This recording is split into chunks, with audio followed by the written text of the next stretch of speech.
السلام عليكم ورحمة الله وبركاته. ازيكم حبايبي؟ عاملين ايه؟ تعالوا النهارده نعمل مع بعض بسبوسة الحلواني بره، من غير لا زبادي ولا لبن. بصي، من غير ولا غلطة، ومرملة جدا.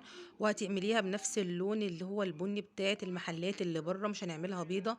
معانا هنا كوباية من السكر، هننزل عليها بنص كوباية من المية، وهنبدأ نسيبها على النار لغاية ما تاخد اللون المكرمل. ومجرد ما بتكرمل معانا هننزل بمقدار معلقة من السمنة كبيرة، وهنبدأ نسيحها في السكر.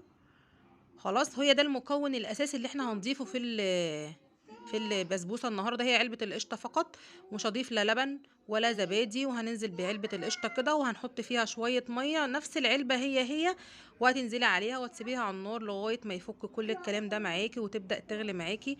خلاص كده خلصت معانا. هنا كيس السميد بتاعنا هننزل عليه بمعلقه من البيكنج باودر، وهننزل عليه بالخليط بتاع السكر المكرمل والقشطه، وهنقلبهم. طبعا هتحس ان القوام هنا تقيل، فهنضيف شوية مية صغيرين خلاص عشان تفك معانا. بنفس العلبة برضو بتاعة القشطة هتاخد معاك القوام المظبوط جدا، ولا هنضيف زبادي ولا هنضيف لبن، هو بالمية فقط. وهتاخدي اللون المكرمل ده، وهنصب بقى الخليط بتاعنا في الصينية بتاعة الفرن.